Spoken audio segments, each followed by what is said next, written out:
Thank you. Okay. So good evening, everyone. I am delighted to host this session today, which is part of the Leicester Human Rights Arts and Film Festival, which Ambrose has organized for 7 years now. So this is the 7th edition of the festival. And today's session is about human rights, and today is Human Rights Day. So it's a very timely day and to have this session.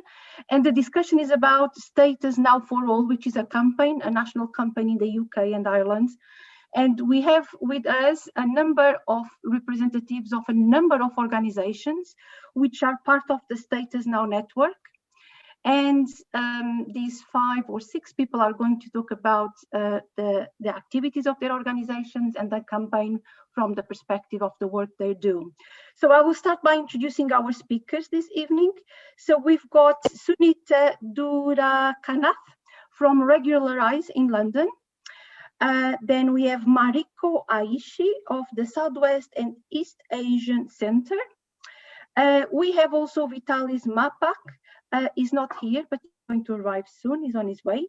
Sheila Mosley from the Quaker Asylum and Refugee Network, and Dickson Tarnongo of Coventry Asylum and Refugee Action Group. So what I will do, I will start by asking Sunitha to talk about the work of Regularise, and also she's going to introduce us to the main aims and goals of the campaign that unites all these organizations. Welcome, Sunitha. Thank you, Maria. So I just want to firstly thank Leicester Human Rights Arts and Film Festival for having me, and all those giving their time to attend this webinar today to mark International Human Rights Day. My name is Sunitha and I'm from Regularise. Regularise is a migrant-founded grassroots collective made up of migrants, British citizens and allies. Our focus is on solidarity by ensuring that we amplify the voices and needs of undocumented migrants. We are centred around and informed by those with lived experience. Regularise seeks to improve the quality of life of the estimated 800,000 to 1.2 million undocumented migrants who are currently living in the United Kingdom by attaining them basic rights and a safer and more equitable path to settlement and citizenship. Regularise would like the UK government to implement a regularisation scheme for all migrants currently in the UK without leave to remain or other appropriate documentation, and for all those who have lived in the UK for at least 5 years to be settled permanently. We are also campaigning for undocumented migrants who are currently in the UK and have been living here for less than 5 years to be given a right to remain, similar to the pre-settled status in the EU settlement scheme, that will allow them to apply for settlement, indefinite leave to remain, after they reach the same period of continuous residence of 5 years. As a collective, Regularise organise on the principles of inclusivity, avoiding hierarchies amongst migrant groups. We fundamentally reject the narratives around worthy, deserving, and unworthy, undeserving migrants. The regularisation scheme must include people who have overstayed their visas, people who had never applied for asylum or visa.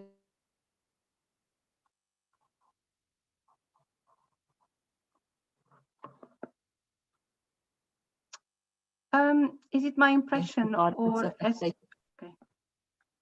Sorry, you were frozen. Sorry, you're back. Sorry. Yeah, go ahead. Sorry. Oh, sorry. Though it is difficult to know the exact number of undocumented migrants in the UK, due to the invisible nature of living this way, in the UK, there are estimated 215,000 children, half who are said to have been born in the UK, who currently do not have fundamental rights, as they are classed as undocumented children and young people. At Regularise, we avoid language that dehumanises migrants, particularly those often used in the media and by some governments, such as illegal. No human is illegal. Our conversations focus on equity for all. The idea of settlement and citizenship is important, as most people who end up undocumented would have had a visa at some point and would have fallen through the cracks of the immigration system for any number of reasons. We seek to build a culture of solidarity and action that goes beyond lip service and beyond performative actions and allyship. Currently, some of the issues that are faced by undocumented migrants include lack of access to health services, which has led to preventable deaths due to the hostile environment policies that were put in place in the last decade, restrictive access to renting, housing, which can lead to overcrowded living conditions, which make it hard to physically distance and which can lead to exploitation by unscrupulous landlords. The dangers of being exploited or discriminated against by employers, including being forced to work in unsafe conditions against the government's advice and guidelines to lessen the transmission of COVID-19. And the long-standing fears of being detained or forcibly removed in processes which could currently expose them to the virus. With the regularisation scheme, undocumented migrants and migrants with insecure status would be granted fundamental rights which would allow them to live with dignity and to participate in society fully. What Regularise are essentially highlighting is that a similar scheme like this could be run successfully, as we have seen with the EU settlement scheme, where millions of people have been granted settled or pre-settled status within a relatively short space of time. This would provide some safety and security currently denied to many. It is possible. Regularise are also part of the Status Now network. The Status Now network is a growing coalition of more than 90 organisations, community action groups and trade unions in the UK and Ireland that are campaigning for Status Now for all. The network has arisen as a response to the COVID-19 pandemic and crisis that has exacerbated the injustices experienced by many precarious migrants who are already living without protections or support from government. Without assistance, many undocumented migrants and those in the legal process are unable to provide for themselves and their families due to not being able to access any social or welfare support from the government. Many are struggling to meet even the most basic of human needs, food, shelter, and medicine. Undocumented migrants and those with insecure status may also be at a higher risk of catching the SARS-CoV-2 virus due to overcrowded living conditions after years of restrictions to renting and working, or being held in contingency units like barracks or detention centres, or being moved around hotels frequently, which can make it impossible to self-isolate or even physically distance oneself properly. Status Now for All is a call for the UK and Irish governments to grant indefinite leave to remain to all undocumented migrants and those in the legal process, so that they can access support from the state like everyone else to ensure health and safety for all. It is for this reason that it's important for us to be a signatory and a member of the Status Now network and to support and amplify the Status Now for All initiative. Status Now for All is about ensuring that everyone is protected and supported in these trying times and as we recover from this crisis. So there's some things that you can do to get involved. So email your MPs explaining the importance of granting Status Now for All. Status Now have templates on our website at statusnowforall.org. If you're part of a trade union, please raise the issues of granting Status Now for All with them, as migrants are an important part of the workforce and it is in the interest of trade unions to support our call. Contact your local councillors to highlight the importance of Status Now for All, as in some cases, decisions are being made at council level. Attend webinars like this and support us at protests to educate yourself and raise awareness of these issues. Sign up to Status Now newsletter to keep up to date with what we are doing as a network. Speak to your friends and family about this campaign. You can follow us on Twitter, Instagram, and like us on Facebook.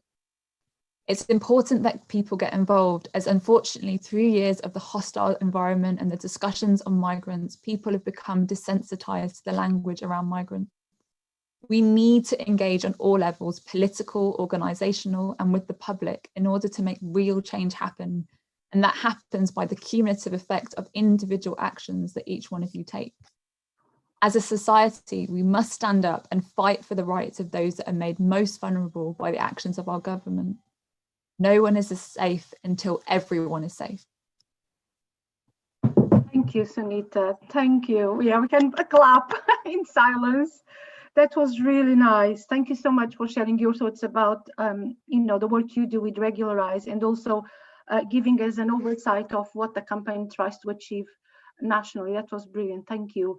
I would like to invite Mariko to talk about the work her organization does and also how her organization also speaks to the aims and goals of this campaign. Thank you very much, Maria, and thank you so much for to Leicester, Civic Leicester for hosting this event, and especially to Ambrose and also having me here. And thank you, Sunitha, for giving a very powerful speech. I'm a bit like I feel a bit like precious speaking after you. But yeah, thank you so much for raising a really important issue for us as well. So my name is Mariko, and I am a migrant rights advocate, and I also do community-based independent research in order to advocate the rights of migrants in the UK and also in Southeast and East Asia, where I come from and where I work. And also here I am today representing my organization, Southeast and East Asian Centre. We are based in London. We work with we are a community organization aiming to be a welcome home for all East and Southeast Asian people in the UK. Particularly though, we work particularly with those who are underrepresented, including people seeking asylum, refugees, and people who are undocumented, and also the members of LGBT community within our migrant communities, as well as women and children. And we work, we work with very diverse members of East and Southeast Asian migrant communities, and we are a member organization of Kandungan Filipino Consortium, which is one of the founding organization of Status Now Network. And I personally, I'd like to also mention that I am a proud member of Migrant Voice, and I'm a migrant ambassador of Migrant Voice, who is also one of the founding member of Status Now Network. So I just want to start my talk with giving a bit of background of our community and why it is important for us to be part of this Status Now network. So as you might know, that Southeast and East Asia covers a very large part of the Asian continent, which is the biggest and most populated continent of the world. So the community consists of very diverse groups of people. But however, in the UK, so despite the fact that the community has been existed as long as other migrant communities have been, East and Southeast Asian communities has been quite invisible, and both statistically and also in terms of representation of many aspects of the society. So statistically, it's, for example, because in the UK, the term Asian don't always define our experiences. So it's in the British society, Asian is more used in terms of kind of, well, describe more of South Asian heritage, maybe. The ethnic categorization under Asian ethnic, or given the choice either being Indian, Bangladeshi, Pakistani, or Chinese, but it basically doesn't really represent our diverse community of Southeast and East Asian migrant communities. So we don't really appear, our experiences don't always appear in the kind of official data. And even because of that, even among so-called BAME communities or migrant communities, we still have a lot of work to do as East and Southeast Asian migrants to bring our experiences to the discussion around the migration. And so even though I would like to say that there has been a lot of grassroots movements and self-helping organization has been active and helping and supporting each other. So our organization, Southeast and East Asian Centre, SEEAC, is building a mutual support among these small grassroots initiatives of our communities, and also organizing ourselves to be able to speak about our experiences and to create the space for that.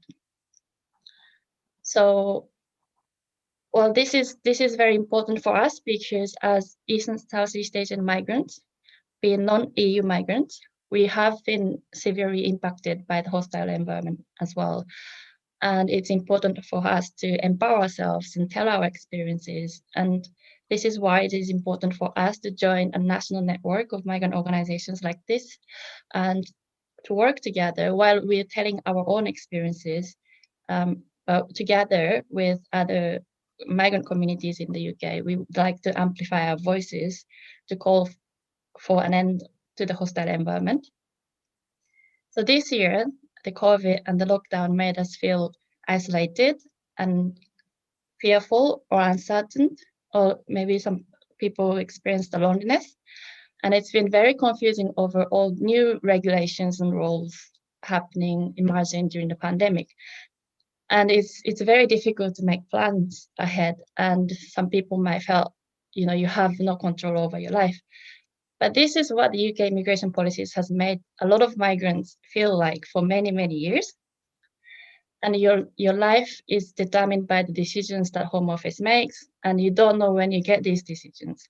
And if you're lucky enough to have given the visa, it's usually for a short time, and you have to go through this over and over again, while you're so confused with all these new regulations and rules that emerging, during this time. And this is how a lot of people lose their status and become undocumented. And being undocumented, many people face risk of being trafficked and exploited and become homeless and being destituted. And this is the experience of some members of our communities. I mean, a number of members of our communities has been facing these issues. And during the first lockdown, I myself as well, but a lot of people maybe felt that it's quite scary to go outside. And I have been working with migrant communities for some time, and every time I speak with undocumented people, I often hear that how fearful they are every day when they step out their front door.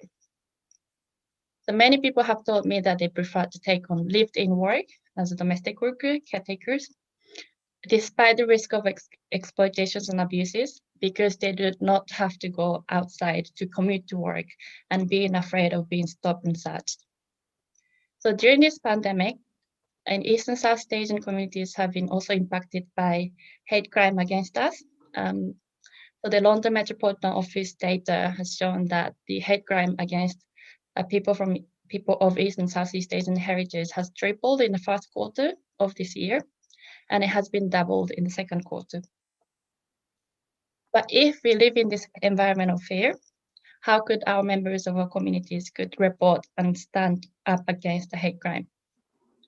So the hostile environment has made us having to prove our legality in order to access every essential aspect of our lives, including healthcare, safe housing, food and water, and work to earn living.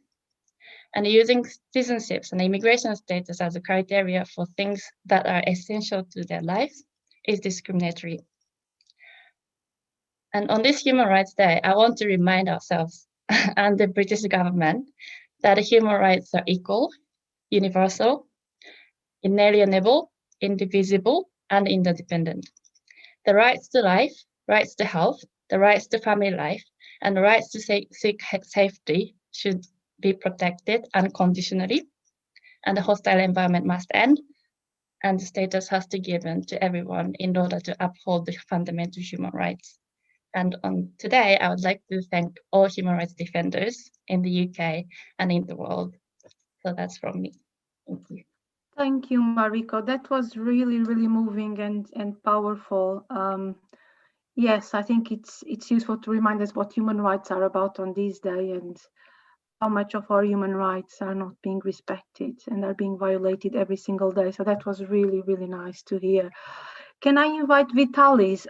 Vitalis, you were not here at the beginning, but I understand you're here. You're from Refugee and Asylum Seeker Participation Action Research. Would you like to talk about your organization and how your organization speaks to the aims and goals of this campaign?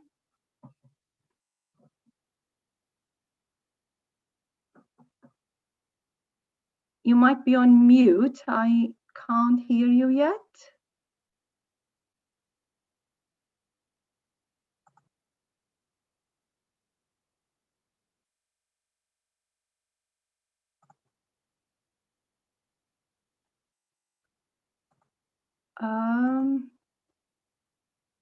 Ambrose, since you're the host, could you let me know if Vitalis is indeed here? I'm double checking now. I'm not entirely sure. I'm scrolling to our participants. he came in and then he's not in. I'll find out what's happening. Right. Okay. So I'll invite him to talk a bit later on.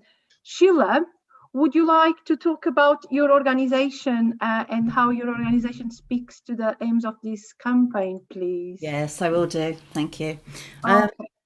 I think some people have joined since the beginning. So if I just start off by reading the statement that set up this organisation, this campaign, and then you know what we're talking about, and then explain why, as the Quaker Asylum and Refugee Network, we're standing with it. So the statement went out on the 28th of March this year, which was after the virus had started, and it says, "We call upon the British and Irish states to act immediately so that all undocumented, destitute and migrant people in the legal process in both the UK and Ireland are granted status now, as in leave to remain. In this way, every human, irrespective of their nationality or citizenship, can access healthcare, housing, food, and the same sources of income from the state as everyone else." And there's also an early day motion which was put forward by Claudia Webb, and it's early day motion number 658, which MPs can sign up to. So that's what started this campaign off. So I want to talk a little bit about Quaker Asylum and Refugee Network and why we support it. And I want to read quite a lot of things that the Quakers have said in various different places. So why did we join the campaign? So the Quaker Asylum and Refugee Network supports the call for status now. In this present century, Quakers are engaged in many initiatives to support asylum seekers, forced migrants and refugees. We've seen the injustice they face on a daily basis and recognise that there's a need to challenge a system which is fundamentally flawed. In 2006, concerned friends, Quakers call each other friends, Quakers friends set up the Quaker Asylum and Refugee Network so that we could work together on joint advocacy and campaign for radical change to the asylum system. The call for these vulnerable people to be treated with equal worth by granting them leave to remain is morally right and practically compelling. There is an old Quaker saying, and this goes back to 1822, which says that which is morally wrong cannot be politically right. And Quaker Asylum and Refugee Network are unashamedly behind that statement. So we want the politics to be right because it's morally wrong at the moment. Quakers believe that the testimony to equality should determine our treatment of migrants and asylum seekers. They also recognise that firstly, war, and secondly, economic inequality are the primary factors depriving people of the capacity to earn a living wage in their own countries and driving refugees from their homes. Michael Bartlett, who was our parliamentary liaison officer, wrote in the Guardian newspaper a while ago, "Refugees are the human face of international injustice.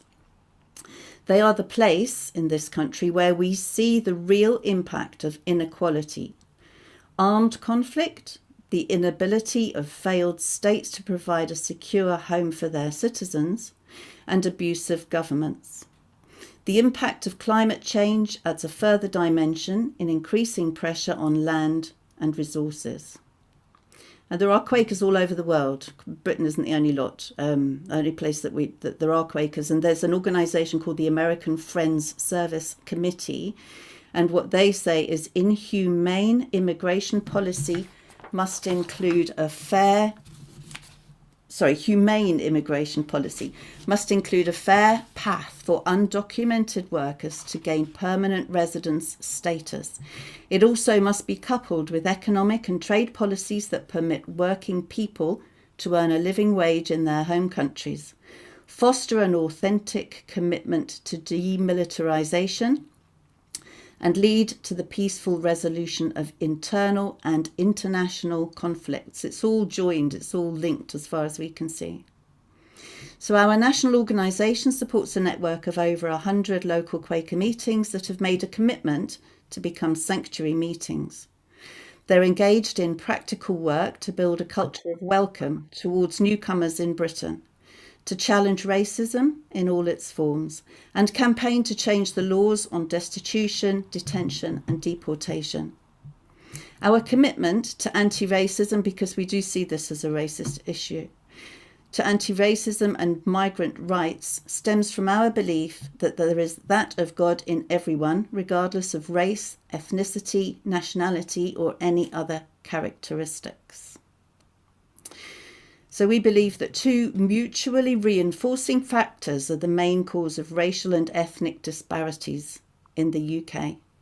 A narrative that Britain is superior to other countries and that British people are superior to other people. And structural, organised behaviour, past and present, including that which perpetuates and demonstrates Britain's superiority in the world.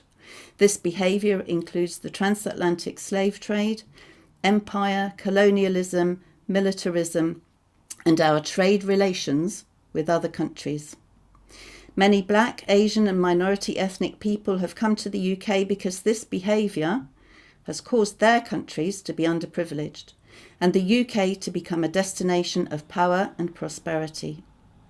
And now that Black, Asian and minority ethnic people are a significant part of the UK population, our structures cause them to be treated with the same attitude of superiority that characterised the British Empire. Narratives of Britain as a superior nation go unchallenged across our society from education to politics, resulting in a large proportion of the UK population believing that the British Empire was something to be proud of and that colonies were better off being part of it. That needs to change. So the organisation that I belong to is the Quaker Asylum and Refugee Network, and our first aim is to work to change the way that refugees and asylum seekers, whether recognised under the UN Convention on the Status of Refugees or not, are treated, to ensure that justice and compassion are the guiding principles. So I just want to read a little bit more from a statement that we made. We had a conference last year, certainly Ambrose was there. We had poetry, fantastic music, and a lot of discussion about how the arts can help to it's about getting into people's hearts and minds really, so that they can think in a different way and maybe change their thinking. But this is part of the statement that came out of that conference. So please bear with me. We recognise that the world we live in has many forms of inequality, and our UK systems support the status quo. Privilege has enabled the powerful and affluent countries of the global north to turn places of beauty and sanctity into war zones for their own financial benefit. When people flee the perils and violence at home and make their perilous and dangerous journeys in search of a safe place, privilege and power place obstacles in their way. We hear from our friends with experience how those who made it to the UK are faced with a carefully constructed hostile environment. They hear themselves described as monsters, liars, treated as criminals, faced with disbelief and viewed with suspicion, and they're told to go home. Our friends of experience tell us that it starts with a smile, a simple act of kindness, a hand of friendship, a listening ear, an open mind, and a willingness to believe. Then we can begin to walk together and find the energy to create change. We have the opportunity to amplify their voices and to raise the volume of our demand for a world based on equality and justice, not on racial injustice, hatred, and division. Change needs to come on so many levels, but we're not alone. There's a UN Global Compact, which outlines basic principles for adoption on an international level. There's also an organisation called Rethinking Security that reminds us that security lies in sharing the world's resources and the decision-making in creating positive relationships of mutuality and trust, not in power and control. Militarism and violent conflict have no place in our vision for the future, nor have many of our institutions, such as immigration detention, nor this official policy that creates a structurally violent and hostile environment. Language needs to change. And I think this might come from Ambrose, from our conference. From space, the Earth has no borders. He's sitting in a space capsule now. From space, the Earth has no borders. Borders are an artificial construct. Money, power, and the internet all move around the world, but many people cannot.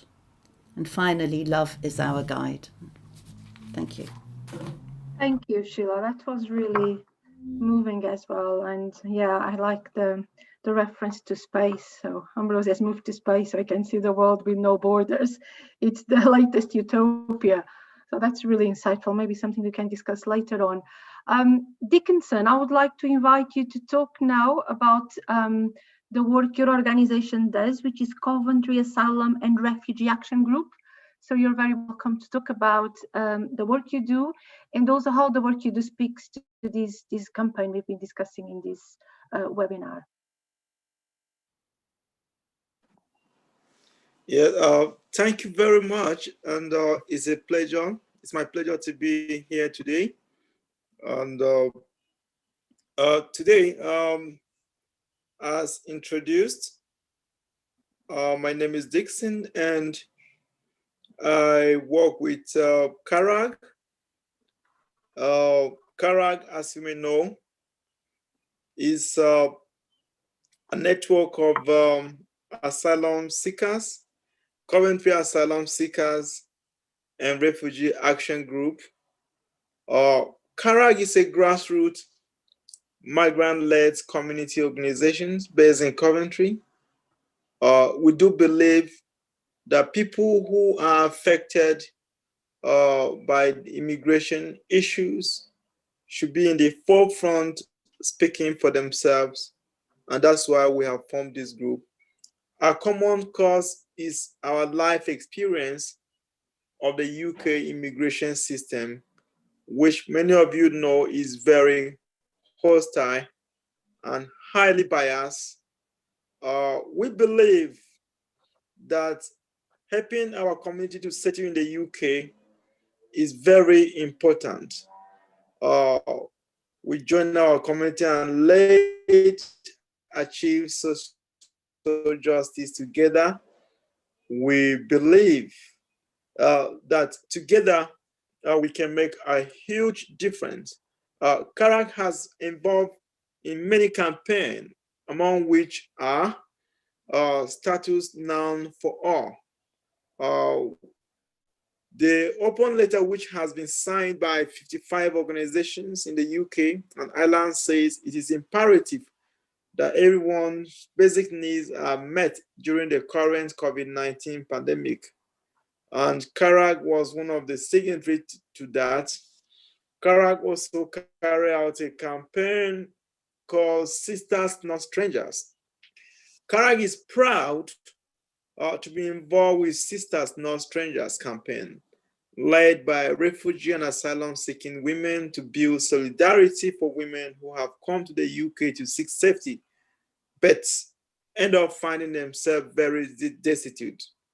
When someone is refused asylum, it can, without any support, the challenge of housing and right to work, as you know, it's paramount. Now, lots of these people do go on to get leave to remain at the end after years of struggle. But in the meantime, most of them find themselves to be destitute. And CARAG believe that women who are destitute are often abused, exploited, suffer ill health, and become depressed.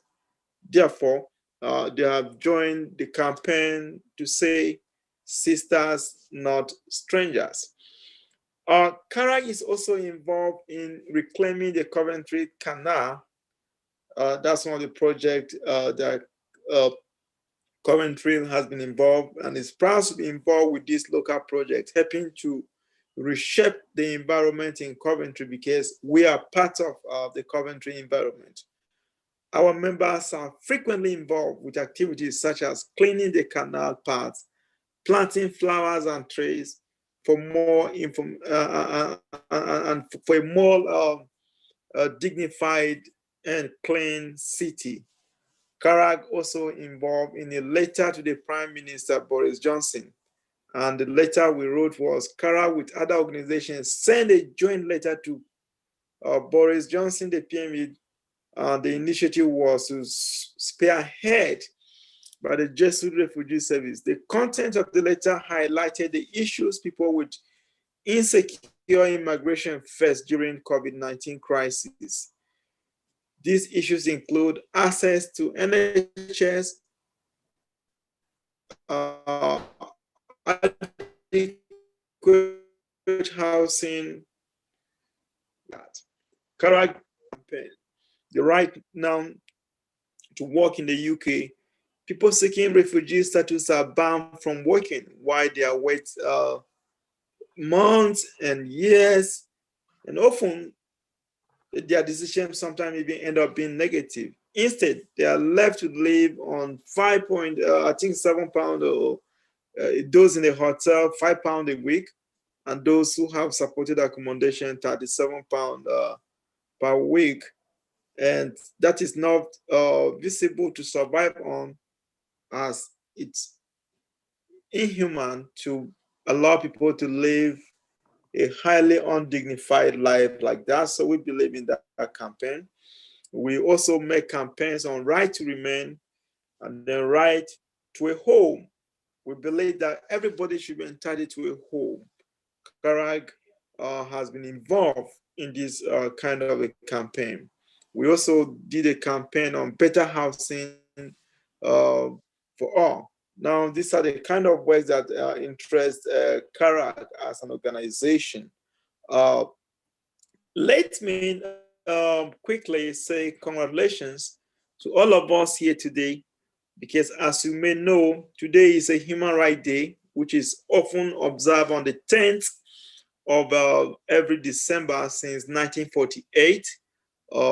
This has always been when the United Nations adopted the Universal Declaration on Human Rights on the 10th of December. This day has always been very unique, and it's about to place the right over the limit of state powers, because states are always at liberty, if not controlled, to come up with issues that may obstruct the full enjoyment of citizens' rights.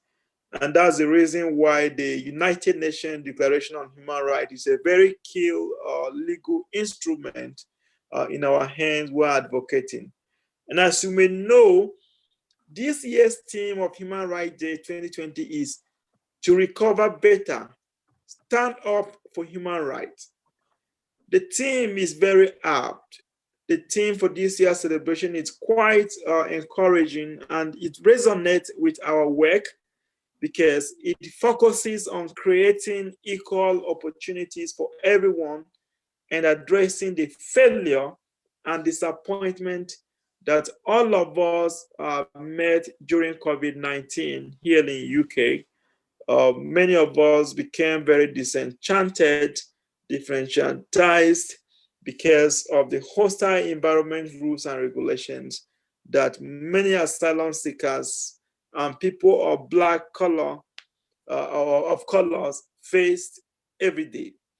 The global solidarity is highly needed at this point to advance and promote across communities the sense of human rights and why we must be exposed to these rules, and call for government to adhere strictly to the rules of engagement, which they have all signed up to.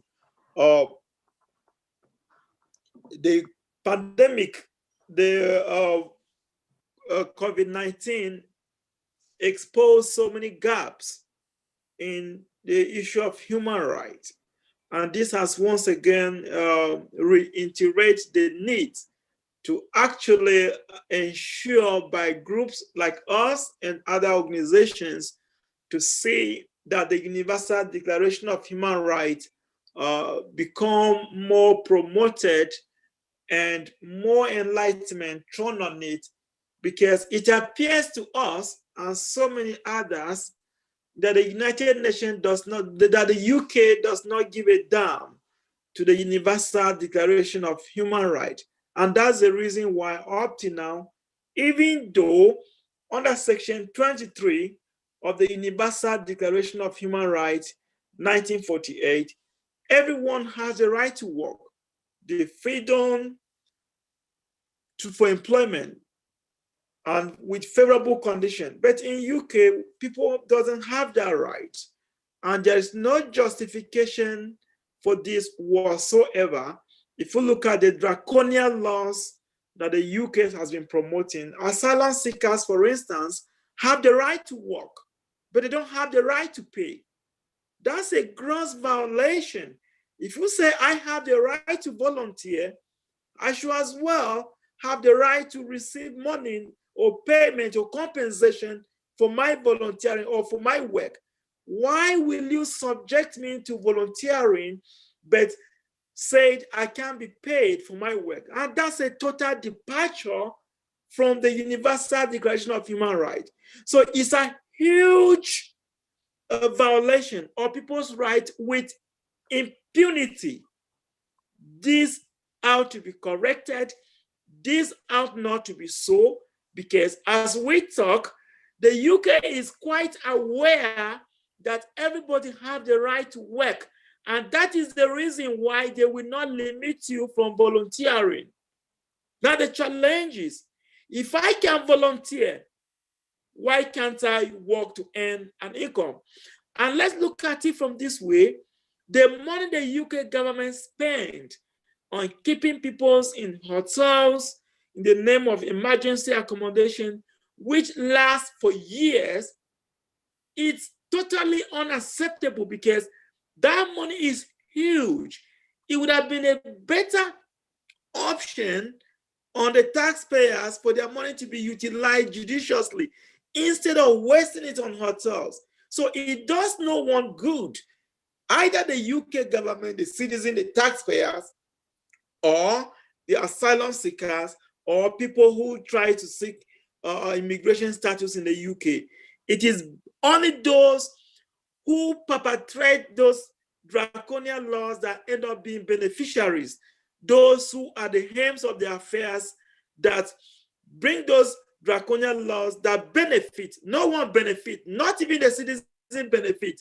And that's the reason why you can oftentimes see the far right advocating that people should not even live in hotels, just like what we experienced the last 3 months, where the British right came out very hard on people seeking asylums in hotels. They thought they are enjoying luxury. They never knew that those who set up this scheme are just there to exploit them, exploit asylum seekers, and end up violating the rights of everybody.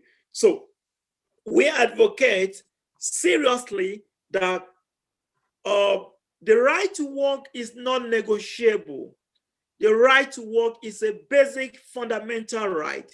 The right to work and earn a decent living is a right that should not, on any circumstances, be taken away from any human being. It's a total departure, and it's an act full of impunity that seems not to be redressed. And if this issue is not redressed, the UK government may continue this impunity forever, because they are not at the receiving end. It is those at the receiving end that need to shout to high heaven and try to seek legal redress to see that this basic fundamental right is not taken away from those that should enjoy for it. And in this case, humans. And that's the reason why when we talk about human rights, we are all humans. And on no ground should any human rights provision be negotiated. As far as you are human, any right enshrined in the Universal Declaration of Human Rights can never be negotiated by any nation, by any individual, by any powerful government authority. So everything we advocate for is in line with the Universal Declaration of Human Rights, and these are rights that are inherent. These are rights that you can't negotiate with anybody. These are rights that are absolute, total, and must be granted without any iota of reservation. And we have observed the government for many years walk through impunity, violate people's rights, and left them unquestionable. And it appears as if people are so helpless. Of course they are. And I believe, and we believe at CARAG, that we have to go beyond advocacy. We have to begin to ask for judicial inquiries. We have to begin to seek legal redress. Why should my basic fundamental right be taken away from me? These are questions that we must ask and ensure we have equitable answers. Because of time, I would like to pause at this point. Thanks for listening. Thank you, Dickson. You spoke really compellingly and passionately about something. You can see people clapping.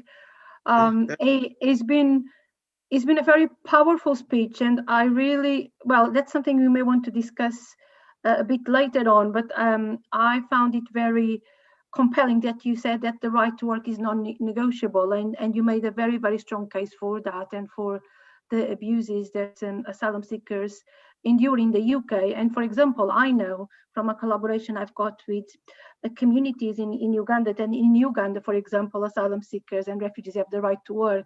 So the global north has a lot to learn from the global south, but maybe we could have a discussion later on. Thank you so much. Can I invite Vitalis to talk about his organization? I've been told he is here. So if Vitalis is here, I would like to invite you to talk about your organization, which is the Refugee and Asylum Seeker Participatory Action Research.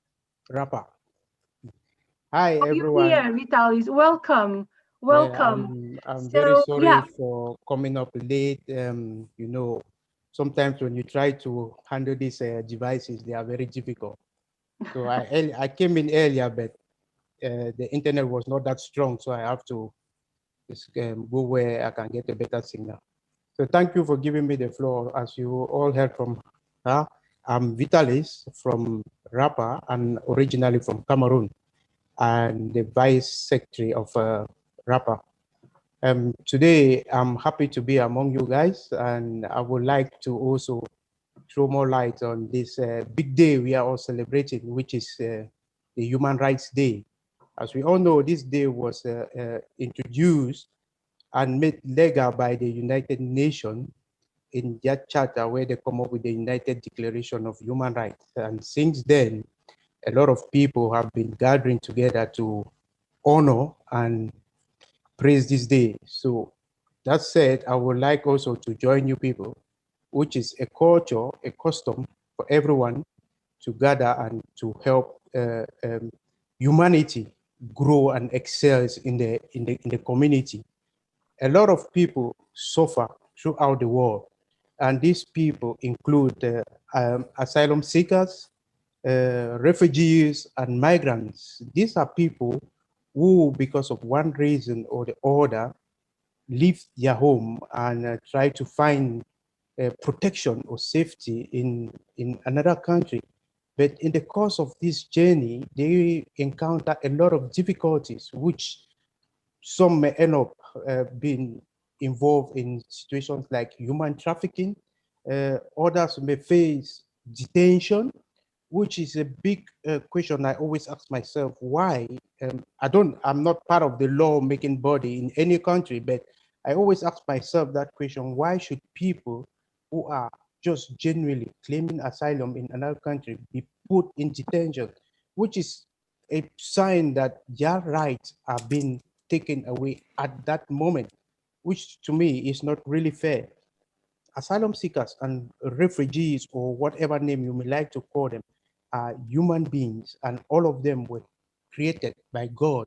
But I think as time evolved, the greed that people has been doing so many things in the world have taken control, and now people in superior position are now trying to really suppress those who don't have a say. That's why it is very important for me today to speak about these asylum people, because most of them are people who cannot talk, but they have gone through a lot of things. For example, when they are in, especially in the UK, those who are seeking asylum here in the UK, they suffer a lot regarding accommodation, regarding feeding, regarding medical health care, regarding education, etc. Those things are, most of them are being deprived, they are put away from it, and which, if you look at the United Nations, one of their charter basically was to try to cut down poverty within nation so that people can really strive, and then the dignity of all human beings may be put on top. But the way things are being handled here, you tend to realize that when people are putting asylum seekers on the backstage and making them to be very poor, it becomes so frustrating that they turn, instead of bringing what their talents to the fore, they are trying now to reduce the economy back because the system do not permit them to excel. So it is something that people need to really look at it and then try to develop more strategies where they will give asylum seekers the privilege to be like any other UK citizens, and giving them that opportunity, they will be able to maybe preserve their rights, maybe have better education, maybe grant access to health facilities, which is also going to boost their morals. There's this status now for all, which is really something that it is a chain of different groups that have come together to fight for everybody seeking asylum within the UK to be granted their stay at the end of any period of time. And which I think it is really an important notion, because like I said, every asylum seeker and every refugee or every migrant has that right to be a dignified person in whatever country that they find themselves in it. Asylum seekers are people with a lot of talents. They got a mastery of so many things. And when they are in the country, they are not only there to be receiving from the government. These are people who can give out to the economy. They can make that economy, the community grow in a very high level. They can participate. We live in a world that globalization is gradually taking every aspect of every corner of the country. And with the globalization being in place, people with global ideas as well need to be involved so that global ideas can come about with global results. So it is very important that we have all these migrants put together and they be granted status. I think one of the things I would like to add on this is that these are people who, if they are given opportunities, they can help in the community.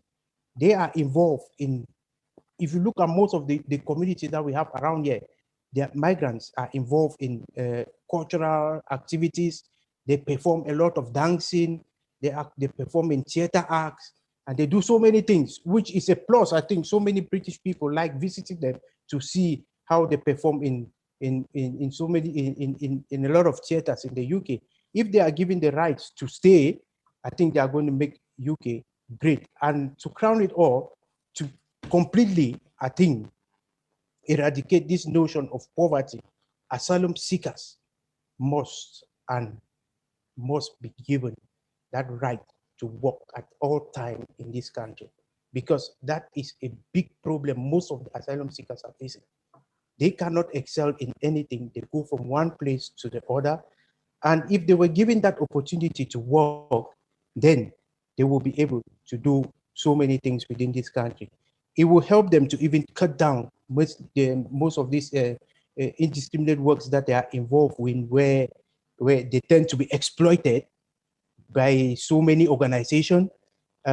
If they are given the right to work, we won't see most of those things.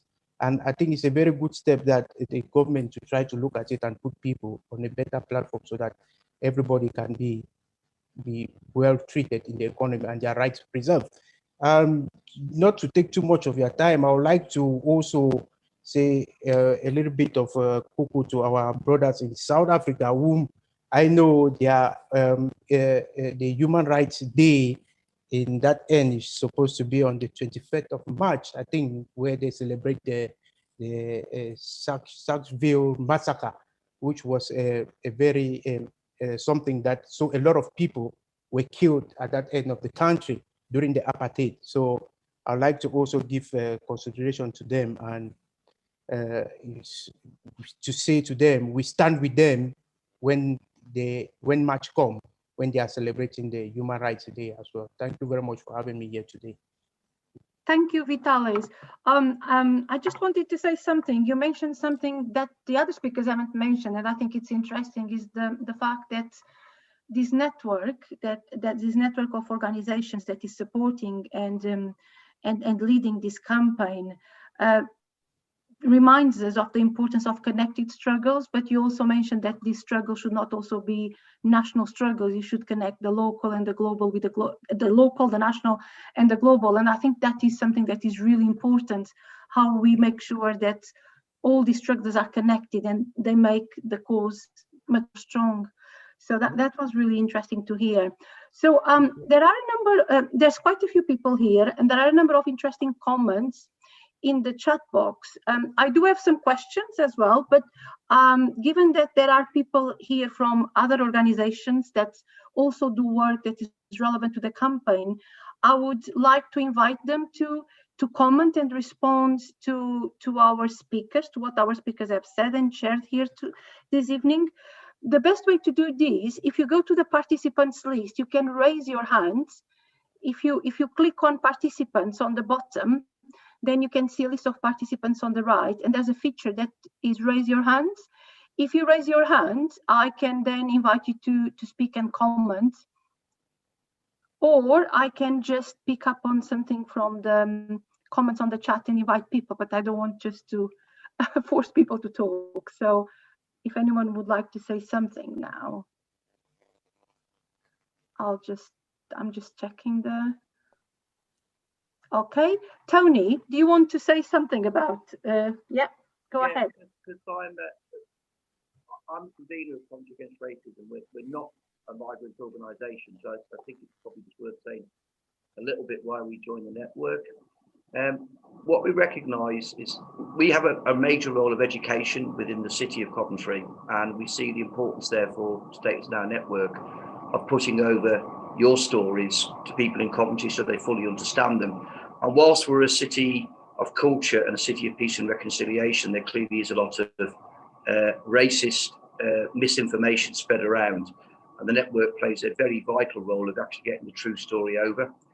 The second reason we joined was because, and I think this was in the chat somewhere, is that people are human beings, and therefore if people are treated differently, then they are pushed into what I would define almost a subhuman category, and therefore that leads to further discrimination. And at the workplace level, and I think as other colleagues have said, that is catastrophic for people working in workplaces trying to gain improved rights.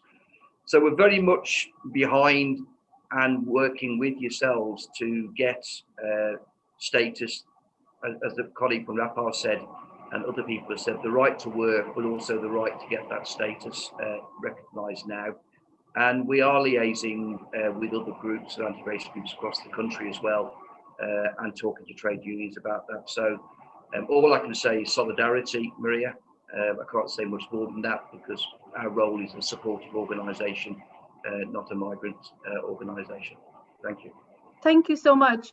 On that note, there's not a hand being raised. I just want to ask, Sunitha also mentioned solidarity, and I was just wondering whether solidarity is very much at the heart of this campaign, and how can we actually, solidarity can be quite an abstract concept. So how do we make solidarity something that makes a difference in the world? Maybe Sunitha could say a little bit more about that in Regularise. How does solidarity happen? What is solidarity, and how does solidarity gets us to make this campaign successful? Well, I think firstly we have almost 90 organisations in the Status Now network, and we weren't Regularise weren't part of the network at the very beginning, and many of the people here had joined at different stages. As Tony said, there are different organisations maybe offering more supportive roles, but we're all working together, putting in what we can and with the experiences that we can to support each other and lift each other up to further this struggle. And you know, we all have our own connections outside, like as organizations, with other organizations who are involved in the migrant rights struggle, and it might not be directly around regularization, but we all understand how important having solidarity with each other is. Like, for example, we've been doing a lot of work with like SOAS detainee support, and they've been supporting us as Regularise and Status Now network, which elevates, you know, what we're about, and it's also important that we elevate what they're doing. So I think it is about, yeah, we kind of learn from each other, we support each other, and it's an ongoing struggle. We know this. We've spent a lot of time the last couple of weeks recognizing that this isn't going to happen like overnight. We're going to have to take a lot of time, and it is you know, we're fighting against 10 years of the hostile environment. It takes time, and things like this are really important. I think people don't necessarily always feel like they have a lot of power, and that is something that whilst I think in the general public we're very lucky in some ways, we can come to meetings and we kind of talk about issues and we can feel like we're doing something, because I think a lot of the time in the general public you're just reading the news and you don't necessarily feel like you can do anything. And I think within the Status Now network there's so many things like within our organization that people as individuals or organizations can be involved with what we're doing, because as I said, like each individual action is what is going to make this campaign. It's not just, you know, we're contacting MPs as organizations, but if you're a constituent and you're able to lobby your MP and enough of your neighbors and your friends are able to do that, you have so much power. So I think it is about like recognizing as individuals we do have that power, but it does take time, and I recognize that's very difficult for people to see the long-term effects, I guess, whereas we do see that when we're working together. Thank you, Sunitha. There's been some interesting discussion in the chat box, but someone mentioned solidarity equals taking risk on behalf of others. I was just wondering whether anyone wants to reflect on that, maybe Sheila or Dickson or Vitalis or Mariko. I could just make a comment on that, in that when the Status Now campaign started, quite a lot of organisations were asking for leave for people to be allowed to work, or for people to be given more money, or for people to have access to healthcare or better housing. But actually, the call cuts right across all of that. The leave to remain, the indefinite leave to remain, gives people all of those things rather than chipping away at little pieces. But some organisations found it very difficult to sign up to the campaign because they felt that that was an impossible dream. But now we're finding organisations who may have been reluctant before are coming together to sign, and that impossible dream is perhaps turning into reality. And I think part of the reason for that is that through Status Now and there are some amazing people in Status Now who are part of the reference group representing the organisations you can see before you, who go out and speak. And I know from my experience and from others' experience that when you hear the voice of people who are living that life, that's when you change your heart. That's when you can see that all this abstract stuff about let's have ferries, let's have people living in army barracks, where that makes no sense anymore. So I think that's a really important part of what's going on here. Don't know if that's answered the question, but I think those people are taking risks in putting themselves forward, putting themselves out there. But actually, organisations need to do the same thing and just go out there and go for what's right. So I'll leave it there. Oh, thank you, Sheila. Can I ask Nazek from Migrant Voice? You have contributed some very interesting thoughts to the chat. Would you like to say something? You know, you don't have to. We can always read what you have written in but you have said a few things, and I thought you may want to contribute to this conversation. Thank you for organizing this event and for inviting me. And I'm delighted to see so many of my colleagues on the Status Now network. also my organization, Migrant Voice, we're one of the organizations, the signatories. And also the reason we joined the Status Now network, because we're also looking for brave organizations or people who actually are going to say the right thing and to say that in this day and age, it is not acceptable to have a large number of people without documents, without status. And given the pandemic and where we are right now, that actually the right thing to do is to get everyone out of the shadow and protect them and make sure they can access, healthcare, etc. But we feel strongly, my organization, about regularization of undocumented migrants, because we know the difficulties, and we know that for many, many years, politicians have been, as have been my last point, have been trying to scapegoat migrants, to use them, to blame them for all those policies that they failed to achieve and to gain votes. I mean, we've been used for too long as migrants. And I lived in UK for over 35 years now. And I've seen how the treatment have changed all these times. I'm one of the witnesses. I've witnessed the changes. I witnessed how this rights were being taken, eaten away gradually, taken away from migrants. And you look at those countries like UK, US, Europe, whatever, and you think, but you have signed, you are signatories of those international conventions for protection of refugees and for human rights, whatever. And you should actually implement what you've signed up to. But then on the ground, as we could see from, it's all about numbers. It's all about pandering to the populist views, and about gaining votes, and about showing how tough they are, and about trying to again compete again for the populist vote, the far right vote. And a few years ago, it was about numbers. I mean, we were reduced to numbers. It's about actually, this is how many of you, our numbers, we can accept and don't accept. It was no longer, it was a complete disregard of all those conventions that they have, those countries signed up to. And I also resent the fact that, people seeking asylum or a refugee is not an identity. It's not like race or gender. This is an experience any actually person could go through.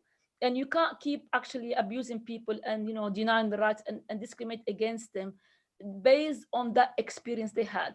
And you can't keep describing them forever, as this person. It's not like if someone gets ill once and then they recover and they're healthy, you can't just keep referring to them, oh, this patient, the patient. So my organization has, of course, lots of issues with the ways that migrants are represented and are used and scapegoated and used just for votes. And I think it's about time, and I'm delighted to see many organizations who are actually prepared to say, you really need to treat people equally. We cannot, in this day and age, treat people this way. I mean, it's almost those policies, they're out of touch with the world we live in today. They're so, not fit for purpose. They're not fit for our world. They belong to, to other earlier centuries, not for today. In today's society, surely we can treat people with respect, with dignity. We can treat people as equals. And the way this government has been treating people, and also other European governments, and not just this government, it's not acceptable. And there are so many policies, you don't know where to start. And in the past few years, we've been just struggling to challenge. We don't know, because we don't know which policy is coming from which directions. Every day we've seen introduction of new restrictions, of new hostile policies. And this is really not, stopping. And it is big time that we all came together with a stronger voice and stood up and say, enough is enough, and this is wrong, and this is not okay. And as for solidarity, we need everyone to see that, you don't treat people like this. It is not fair to treat people like this. It's wrong on many levels. And then people need to see that and understand, because the public don't know, about the policies. They're not aware what the government is doing in their name.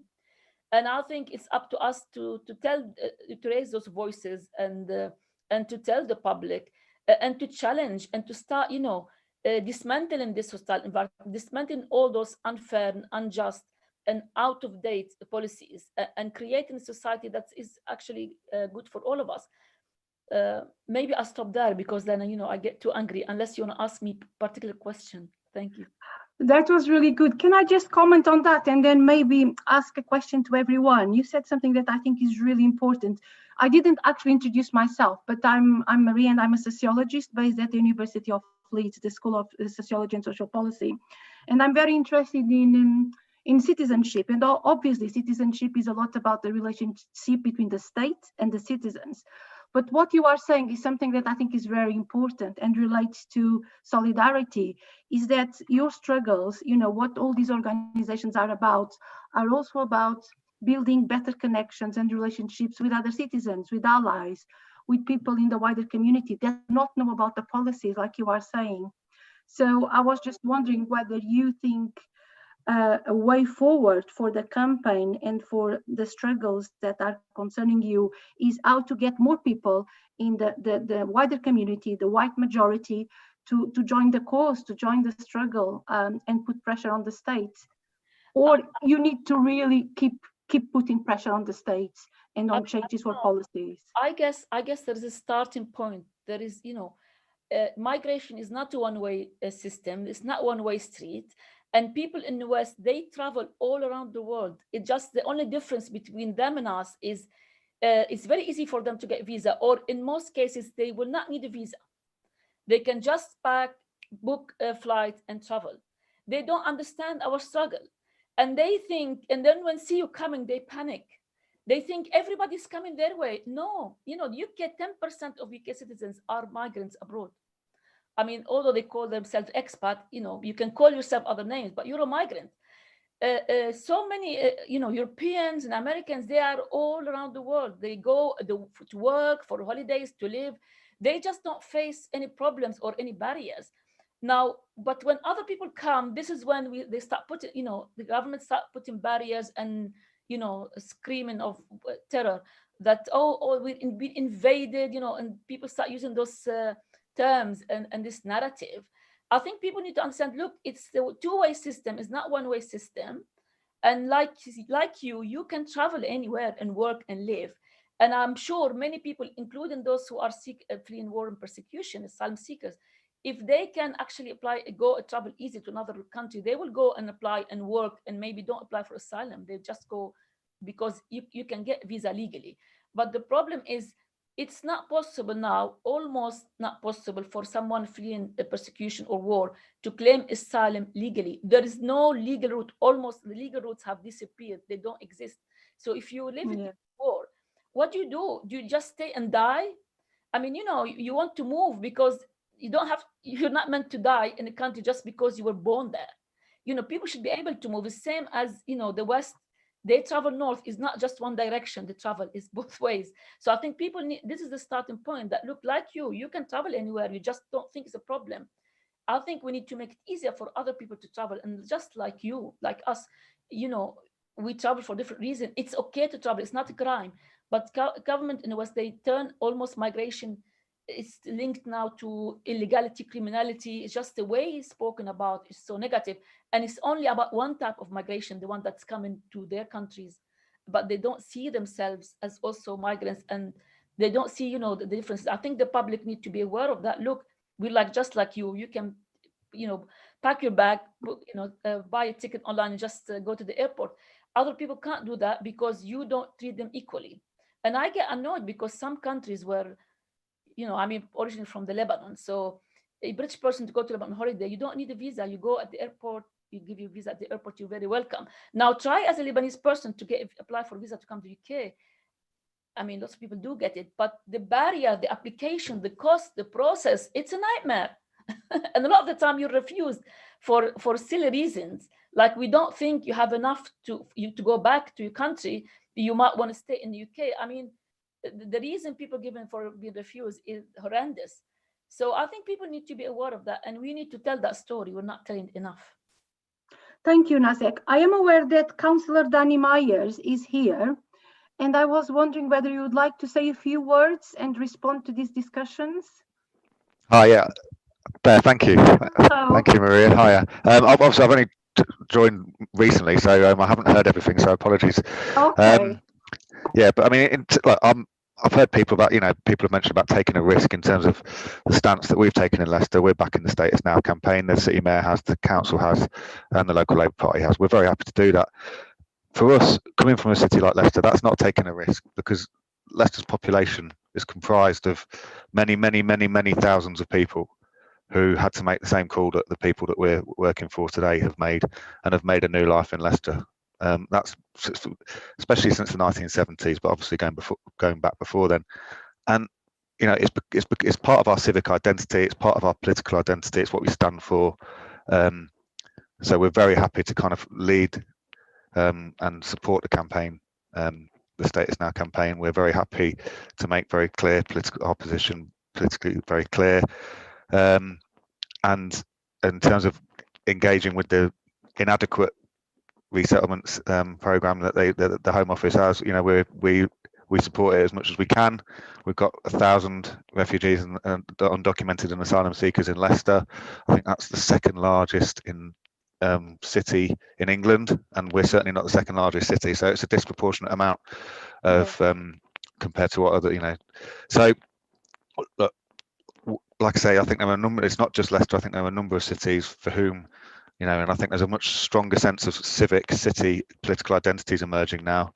I think we've seen that through COVID in Manchester. London's always had it. There are places in the city that counteract exactly the kind of political culture, the political scapegoating that we're obviously all riling against. And I think those channels are possibly our most fruitful in terms of getting this debate heard and getting some leadership out there about this. I suppose coming back to the point that we made around the coverage, it's quite interesting that we have come out and said some quite strident things, through the City Mayor, and it gets noticed by people that want to notice it. But in terms of mainstream media, it got nowhere. Yet if the City Mayor comes out and has a mildly critical thing of something around Matt Hancock or something during the pandemic, it was you were on Radio 4 today. It's interesting that what seems to spark a national debate around refugee asylum seeking and migration more generally is something like Priti Patel chasing boats across the channel. When someone does something positive on the agenda, it is largely ignored by the sort of wider, the media platforms that we use and would like to see, and would like the opportunity to make those positive statements. It doesn't happen, and it's interesting. We put out a lot of stuff there that marks Leicester out to be different. Andy Burnham does, Sadiq Khan does, but it never quite cuts through into the mainstream media coverage.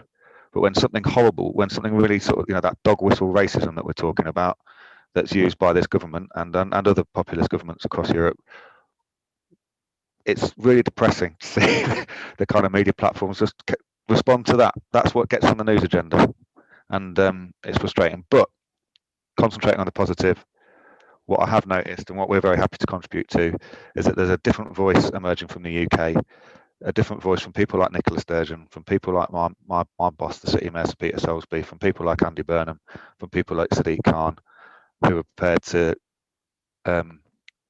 sign up to campaigns like this and to give the support to what we're trying to achieve. Thank you so much, Danny. That was really important and powerful. And I think you're totally right about the mainstream media. But saying that, I don't want to dominate the discussion. I think social media platforms are also offering a space where people can come together and get organized. So I think there's positives and negatives, but I think you're totally right about the mainstream media. And a lot, I've taught media and communication for many years. I could say a lot about that, but I will not say, because I don't think it's the place to say it. But thank you for that contribution. No problem. I would like to invite Munia. She has written something very interesting in the chat box from Regularise. Would you like just to respond to this discussion and share some of your thoughts with us? Obviously, people can read what you have written, but I just thought you may want to say something.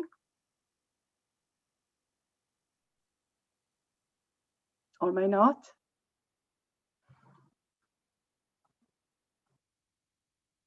Oh, my internet is bad. No problem. No problem. Thank you so much. Lorraine, you have been talking here about something, I don't know what it is, and I'm very curious, and Crichton, about some research that is drawing on RAPAR and QARN research, among others, about solidarity. Would you like to share something with us about this?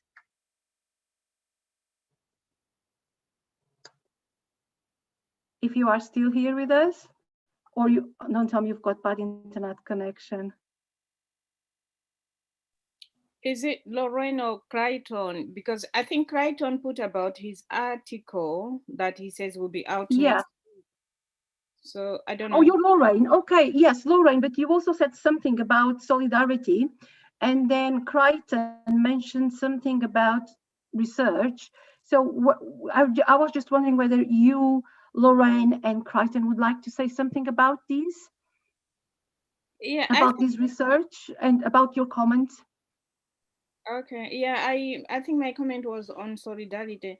So for example, for me, like I think we have like a very good example. I know that solidarity happens in different ways. We have, so I think I read another book which talked about 4 groups. Like we have people who are helpers, who are helping people who are undocumented to feed them, to, you know, because not everyone can go in the street. Then we have people who are advocating for their rights, and we have people who are maybe actual labels, like we saw Stansted 15 taking the risk on behalf of people who were being deported and stuff like that. So in different areas. So I think, yeah, the other comment maybe that I can make is that I have been, you know, undocumented, and then you put in your application, you become documented at that particular time, and then your application is thrown out of the court again, and then you become undocumented again.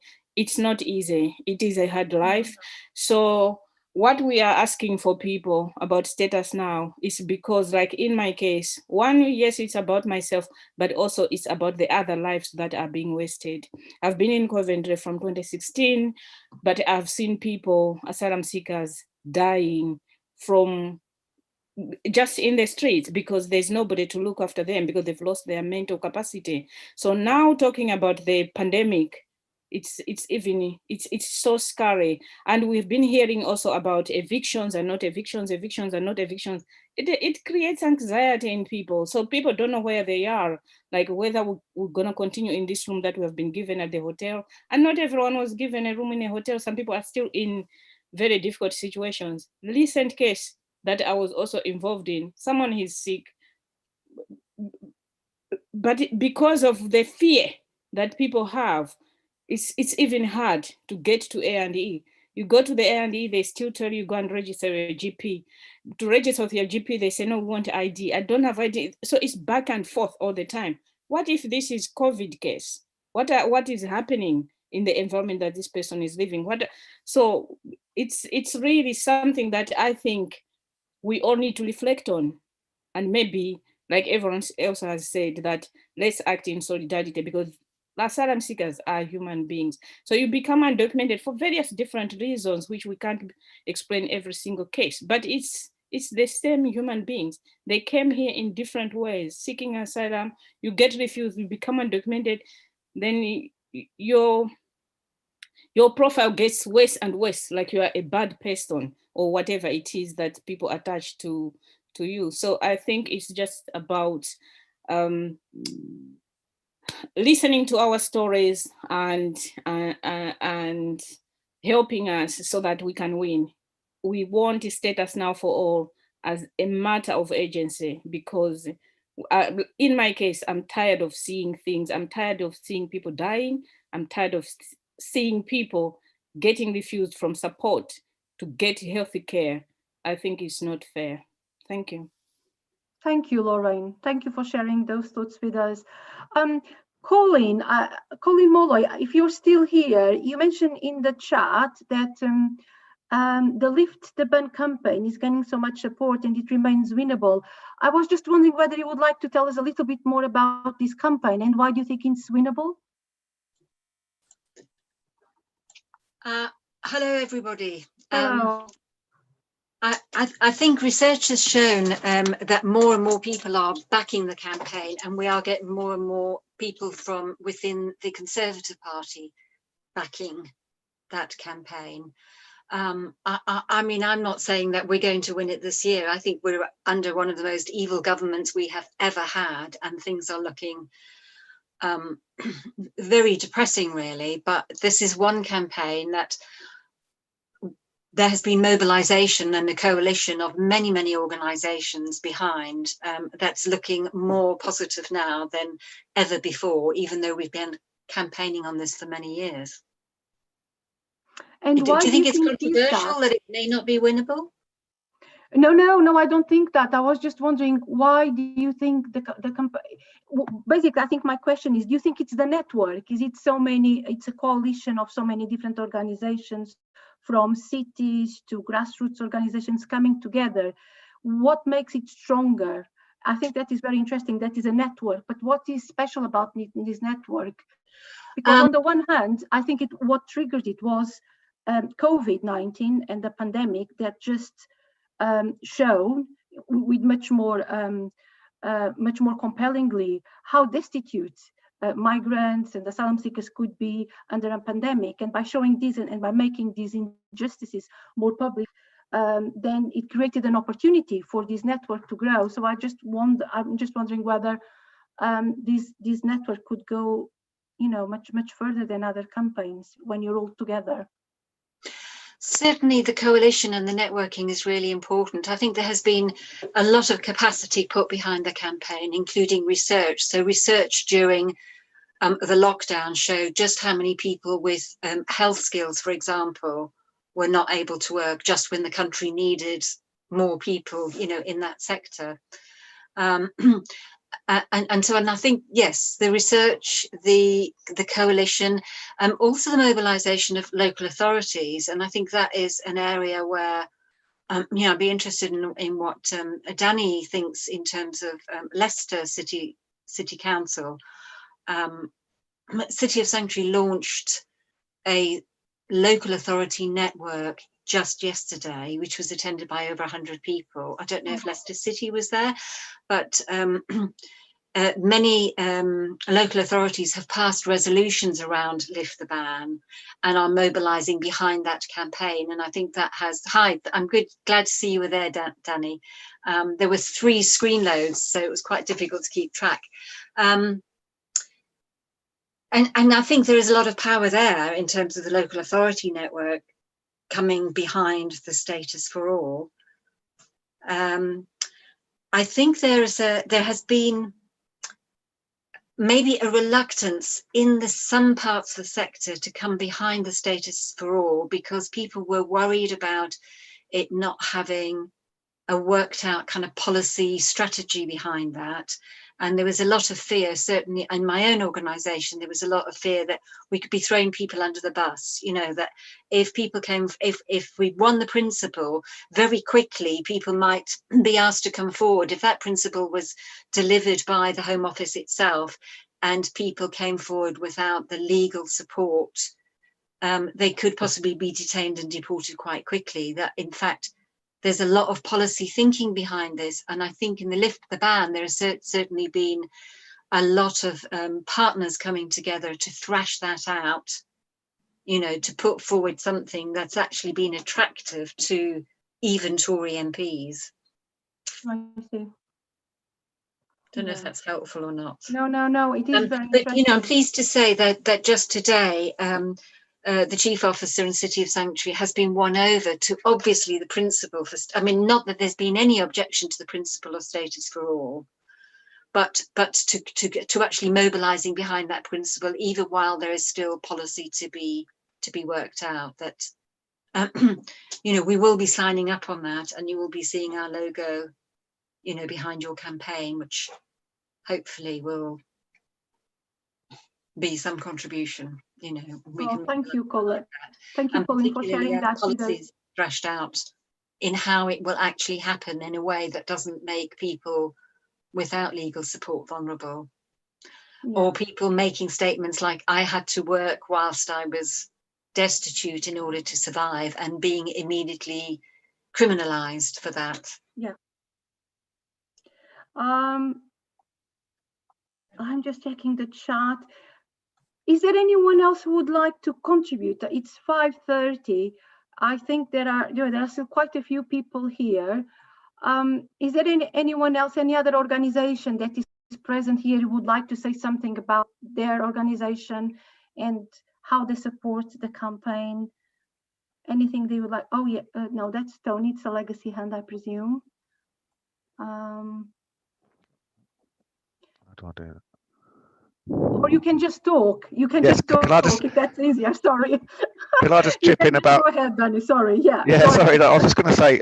I mean, it's already been alluded to, but obviously the government we've got at the minute aren't likely to be hugely receptive to any campaign, whether it's lift the ban or the status campaign. So, I think, you know, in terms of being tactical about how we take things forward, I think targeting the Labour Party's national leadership is probably a really good bet, because that's obviously, I think, the most likely, you know, it's not going to be soon enough, but it's the most likely route.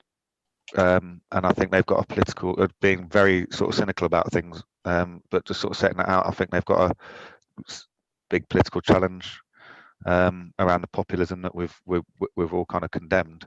But they have to sort of navigate around that to try to win seats back in certain parts of the country. And there's probably a misconception that having a soft, what would be perceived as a soft line like this would get in the way of that. I think we need to kind of provide the reassurance to the wider Labour movement and certainly the leadership that that isn't the case, and that this policy is the right thing to do and wouldn't be politically risky. Because I personally don't think it would be. I think we can appeal to the best in people, and I think there's a huge amount of compassion out there, especially actually in the marginal seats that Labour have lost. They're often sort of a mixed, very diverse communities. So I think it would be, I think that's, in terms of campaigning, something to target. Thank you, Danny. Can I just, like, our speakers, would any of our speakers would like to respond to the comments, either Sheila or Vitalis, Mariko, or Dickson? Would you like to say something? Yeah, if I may, can I? Yeah, go ahead. Because I know what Croydon is talking about, the research that Maria, you're asking about, which is actually one of the I think the very beginning of how the Status Now network came about. But also because within the my organization, SEEAC, is a member organization of Kandungan Filipino Consortium, which did a scoping research survey and interviews. We spoke with around 80 Filipino migrant workers who are either undocumented or in a very precarious status. And we found that more than half of the people who have lost work immediately due to lockdown, and some people that meant that they lost their home because they used to work as a live-in worker. People faced homelessness as well. And also we saw there were 13 people who said that, because this was conducted around May, and then 13 people who had experienced the symptom of COVID. And out of the 13 people, 12 people did not seek any medical advice because of the fear that they had.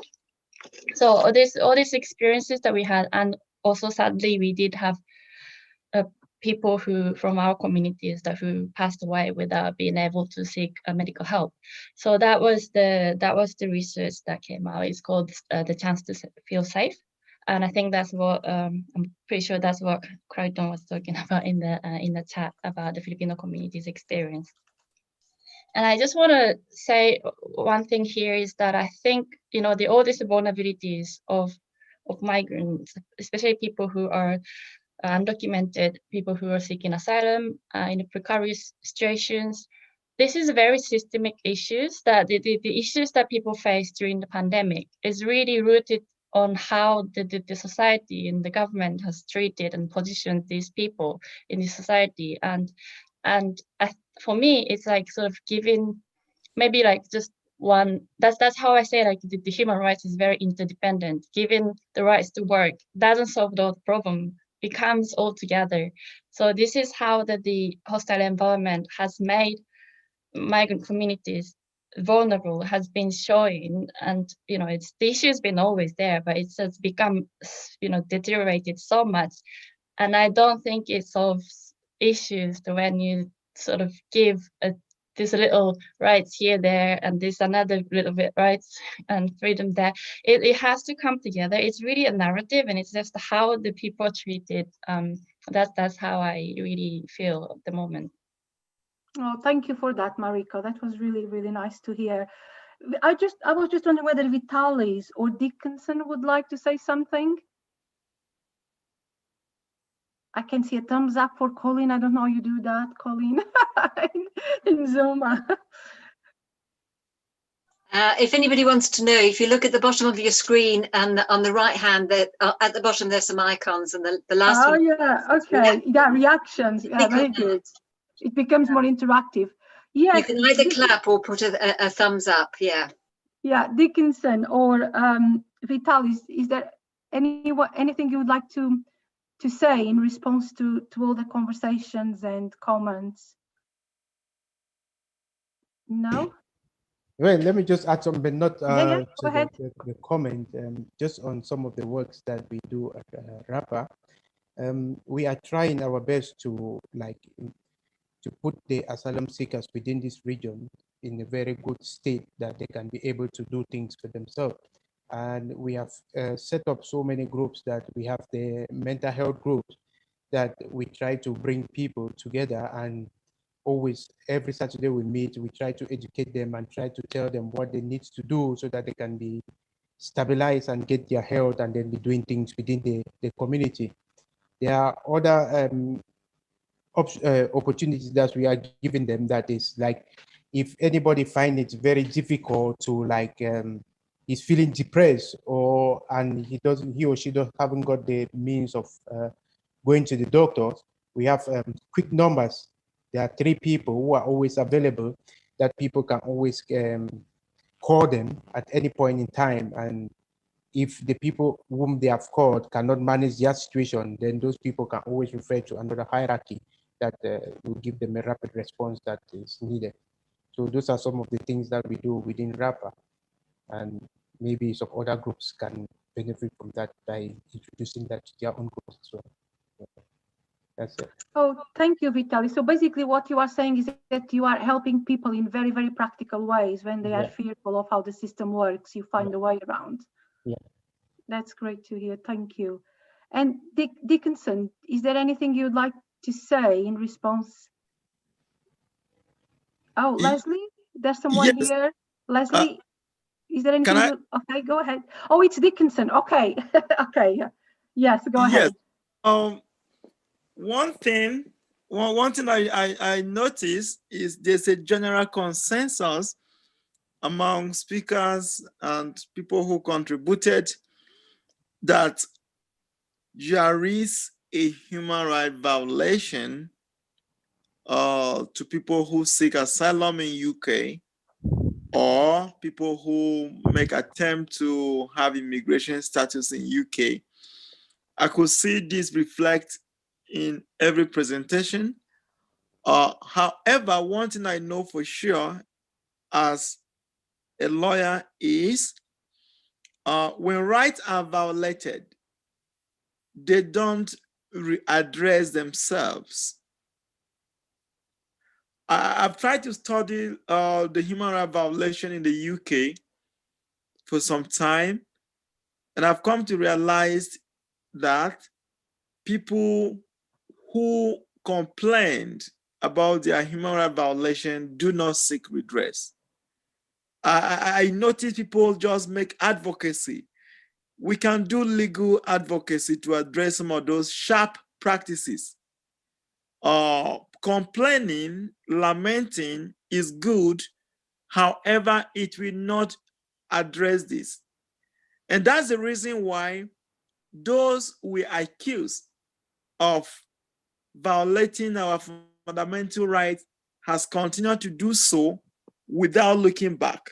As a matter of fact, if you are followers of events, you realize that the hostile environment created in the UK is being reinforced every day.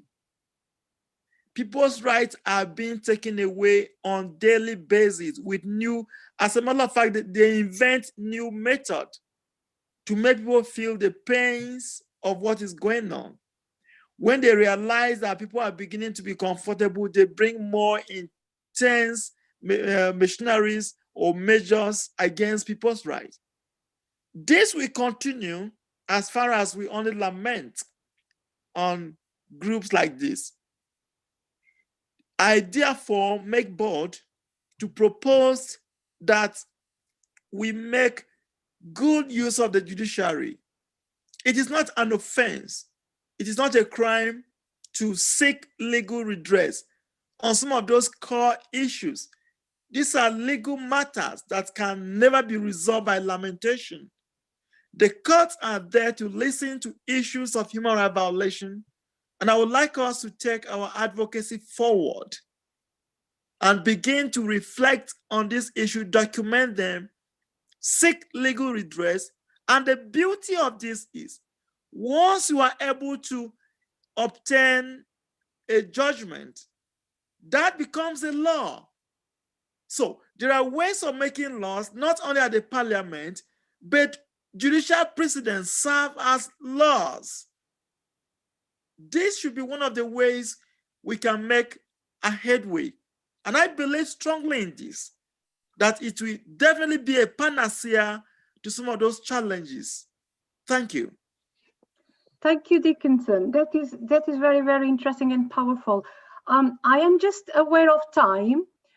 Colleen is thumbs up from Colleen, and I shall use my thumbs up as well, since I've discovered that. That was really interesting. Well, I just want to say something just before we close, because I think what you're saying is really important. So if we follow a legal route, what do you think are the obstacles at the moment in the UK to follow these legal routes to seek this legal redress? Why are we not doing that yet? You want me to are we make not a doing comment? it enough? You want me to answer that? Yes, yes, yes, please. There is no single obstacle. There is no repercussion. There is no challenge. It is just to get a legal team and assemble them, brief them properly, give them the mandate to represent us or people who fear grief and have substantial evidence. And we have many legal instruments which the UK have signed that are going to stand there for us. One of them is the Universal Convention on Human Rights, which has been grossly violated. I give one example. The Universal Declaration of Human Rights gives me the right under Article 26 to go to school, even as an asylum seeker. I want to tell you this. Some years back, this right was not recognized in the UK until some people went to court. Today, asylum seekers have the right to go to school. However, even with that, the Home Office does not change your accommodation because you have gotten an admission to school. That can be redressed, for instance, can be redressed in the court of law. And I tell you, anybody who fears grief that the UK government refused to change his or her accommodation to his place of education, we get a good judgment. So it's all good all the way to litigate on some of those issues. I think enough is enough to lament. We have lamented enough. We have cried enough. And these guys are enjoying the impunity until the law until we seek redress. And there are many channels to do that. Thank you, Dickson. So that was really, really powerful. And I think you're totally right. So what people need to do is to organize, and all the instruments are available to you. That was really powerful. Does anyone want to say something? Because if not, I'm just aware of time. This event is scheduled until 6, but we've been here for 1 hour and 45 minutes. I would just like to give an opportunity to anyone. There's here two hands. One is Dickson, Leslie. I think Dickson is Leslie actually. Is two devices. If anyone wants to say something, now is the moment. If not, Ambrose, is there anything you'd like to say? Oh, sorry, there's someone here. Yeah. Oh, Grace, welcome. Hello. Yes, please. Hi. No, Hi. I'd like to appreciate this event. because it explains very well the Status for All campaign. A number of speakers have explained very, very well, because I'm one of those people who didn't actually understand it. So it's a very good movement and it makes sense. And the more it's explained, the more we have these sessions, the better the message will go out. And I'd like to agree with Dickson, because I'm in the legal, one of the legal professions as well. And that's what I've noticed, that we talk and talk and talk and talk, but not bring any actions about the things we're talking about. And also, we've seen organizations like CARAG, where the asylum seekers themselves are now voicing out for their stories to be heard, because usually they're just represented by other people and the stories are told by a third party. It's good that people are coming out and they're explaining exactly what their lived experience is. So that helps with the legal cases, because they can explain exactly what's going on. We heard Lorraine say she's in and out, in and out, in and out. So because something has gone wrong, or a lawyer hasn't processed the case properly. And that's a problem of cases being represented by somebody else without actually hearing the true story from the person. So I'm glad this is happening, and working as well is important. Now we've got this law about people can't rough sleep. 1 minute they're told not to rent, then the next minute they're told that if you rough sleep, you've committed an offense. Where exactly is all this going? And I heard another speaker talk about non-Europeans not being able to freely travel, but the Europeans can travel freely to any world, and it's not seen as immigration or migration. They're just expats. So those are the kind of issues we need to be bringing up, and bringing them up, as Dickson says, within the legal sphere, so that we challenge these languages, we challenge these narratives, and try and get something sorted. Thank you. Thank you, I'm from Migration UK. It's a new organization. It's in Scotland, and Scotland is another area where people are very, very, very, very silent, except the advocates. They're the ones who speak. You don't hear much from the asylum seekers. So I've been watching what CARAG is doing, and we're trying to introduce the same system in Scotland, so that asylum seekers can come out and start explaining exactly what is going on, and so that these issues, like Dickson says, can start being addressed and addressed properly. Thank you. Thank you, Can Leslie, sorry, say... I realize you're someone who wants to speak, and I thought you were another device. I apologize. Please go ahead. That's okay. I'm not very familiar with technology, unfortunately, so that's why I was waving my hand. What I'd like to say is two things. Firstly, as far as practical action is concerned, I have a daughter who teaches citizenship in Leicester. She told me today that her year 10 pupils didn't know what an asylum seeker is. And she was teaching about refugees and asylum seekers as part of the curriculum for citizenship. And I would suggest that people get speakers to the schools for the citizenship teachers and take advantage of being able to educate the next generation into what the problems are, instead of just concentrating on the older people who are set in their ways a lot of the time. Also, the other thing, which I've probably forgotten, is that thank you all the speakers. I've really sort of learned a lot. And when I came to Leicester myself in 1970, I was told then that Leicester was at the leading edge of education.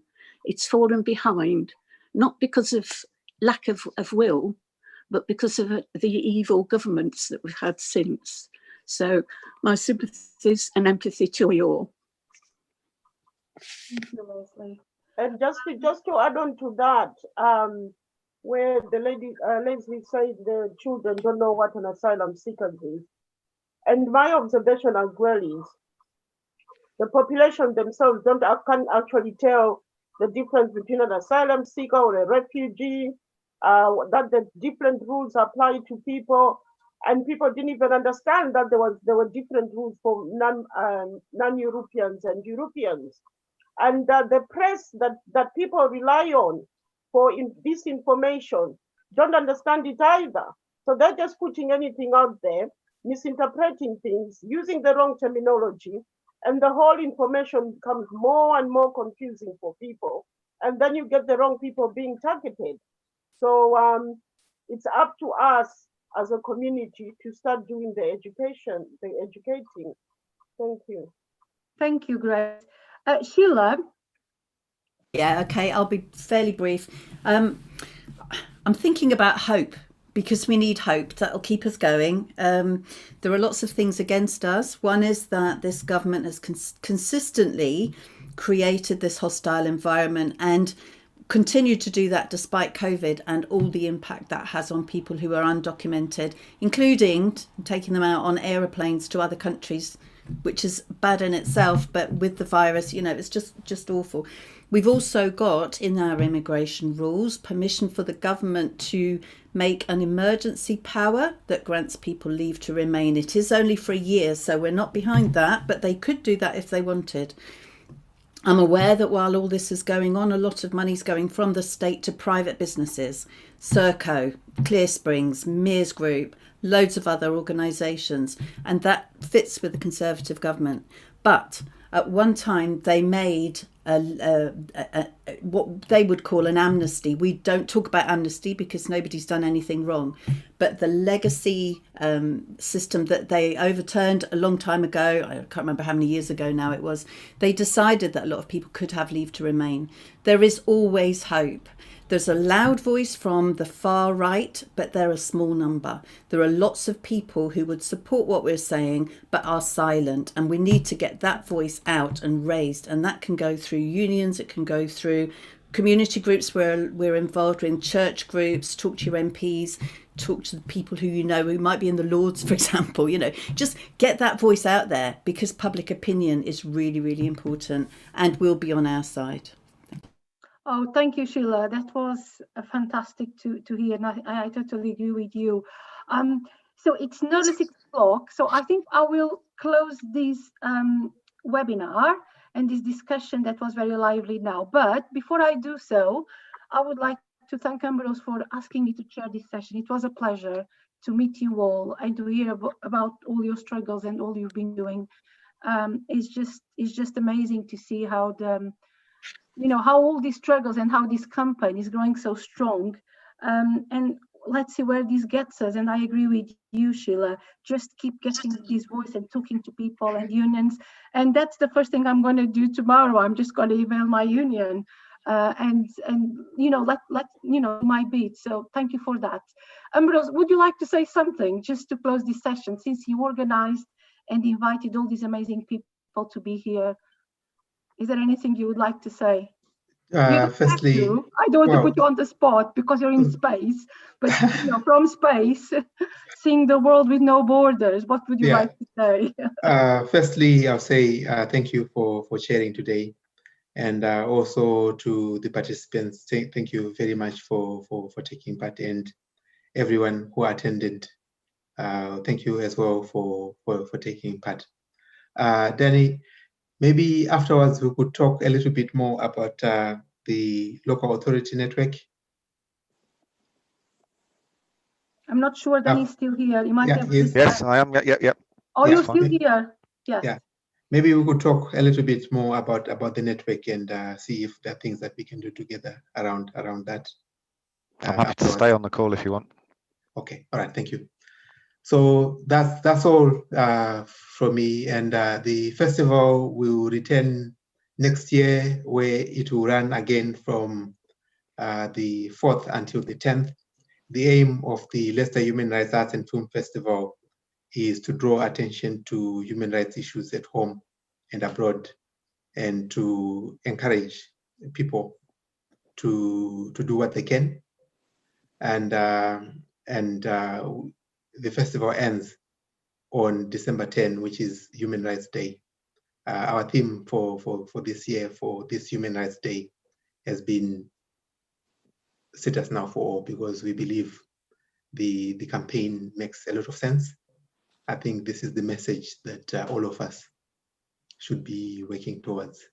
There is absolutely no reason why the cruelty that is in the asylum system in Britain is not acceptable.